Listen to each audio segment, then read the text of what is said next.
Bonjour, alors je travaillais sur une autre vidéo, normalement, qui devrait parler d'Alibi, spoilers, mais il y a confinement, alors le monde est annulé.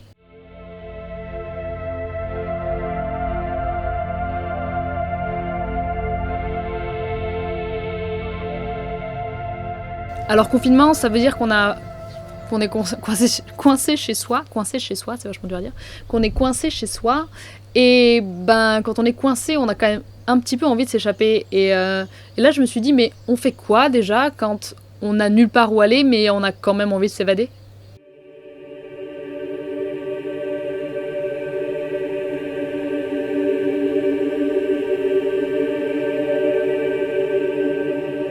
Bon alors The Longing, c'est un jeu où on joue le sbire d'un roi souterrain qui doit attendre son réveil pendant 400 jours. C'est probablement pas votre premier choix évasion. Moi je l'ai choisi parce que l'analogie avec la situation actuelle m'éclate bien et que je me sens rarement autant public cible que lorsqu'un jeu me propose d'attendre dans une cave pendant une éternité en lisant des livres et faisant des dessins.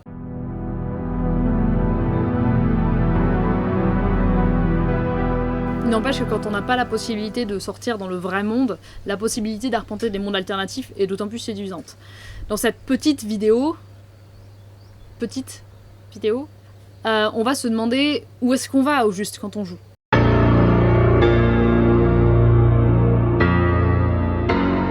J'avais envie de vous parler d'un concept qui est l'hétérotopie. Alors l'hétérotopie, c'est un concept qui a été inventé par Michel Foucault. L'hétérotopie, ça désigne un espace autre.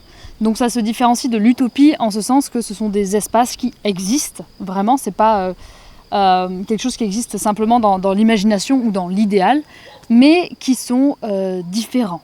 Une espèce d'ailleurs, alors c'est un petit peu flou.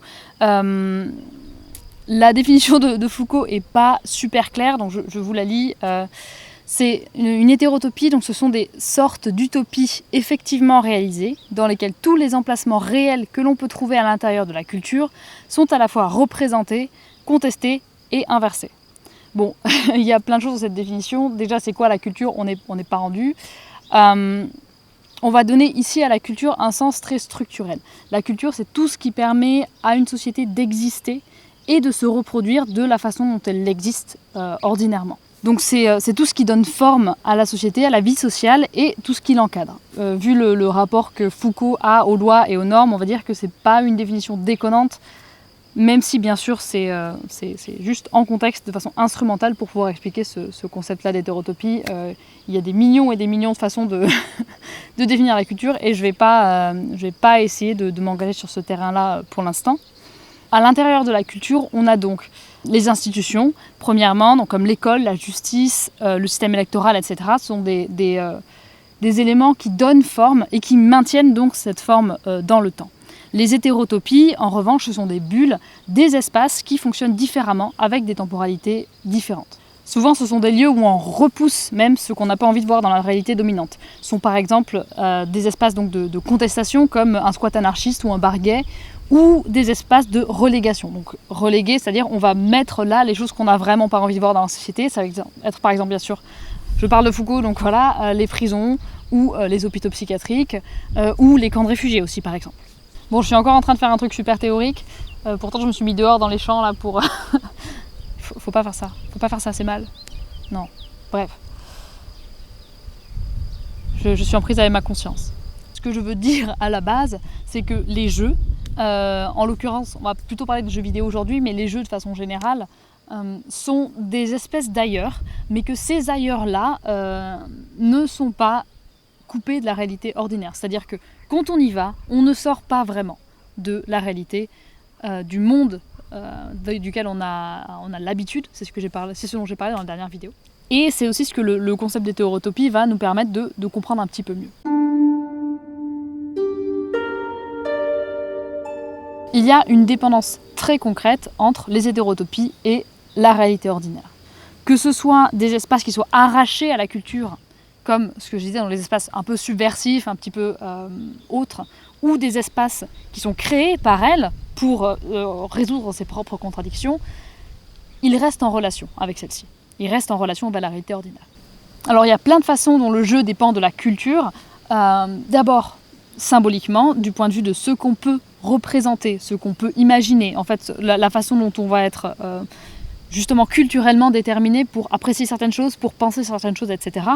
Mais aussi matériellement. Il faut une Switch pour jouer à Animal Crossing, il faut un PC et Internet pour jouer à The Longing, ou pour avoir Steam du moins. C'est pas donné à tout le monde en fait. Sur les 3,5 milliards, je crois, de personnes qui sont confinées à l'heure actuelle, on n'est pas sur une majorité qui a matériellement la possibilité de faire des jeux vidéo. Donc c'est des choses qui ne sont pas neutres. Quand on fabrique une hétérotopie, on doit se demander où est-ce qu'on est en train d'aller en fait. Qu'est-ce qu'on fait par rapport à la réalité ordinaire ? Par exemple, jouer aux jeux vidéo pendant le confinement, c'est un excellent moyen de passer le temps, de se sentir mieux, de ne pas se sentir enfermé justement, malgré le fait que nous le soyons, mais ça ne nous encourage pas à aller se renseigner, à aller chercher des informations sur la situation politique. Ça ne nous encourage pas à nous engager parce qu'en fait ça nous permet de diminuer la pression en fait, très, très simplement. La recommandation de l'Organisation mondiale de la santé est donc résolument pragmatique.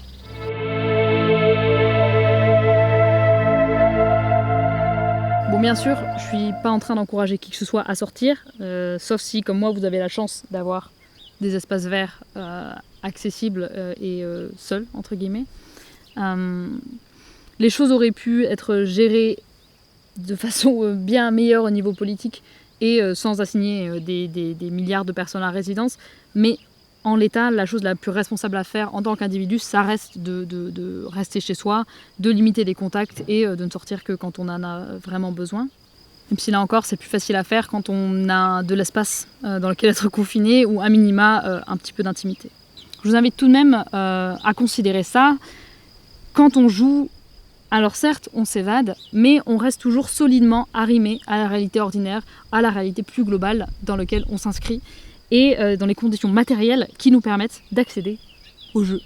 Jouer peut à la fois étendre notre imagination, nous rendre plus libres et plus critiques par rapport à cette réalité-là, et agir comme une soupape en relâchant un petit peu la pression et donc en permettant au système de continuer d'exister. Bon allez, good luck, have fun et gardez un peu de pression pour le déconfinement.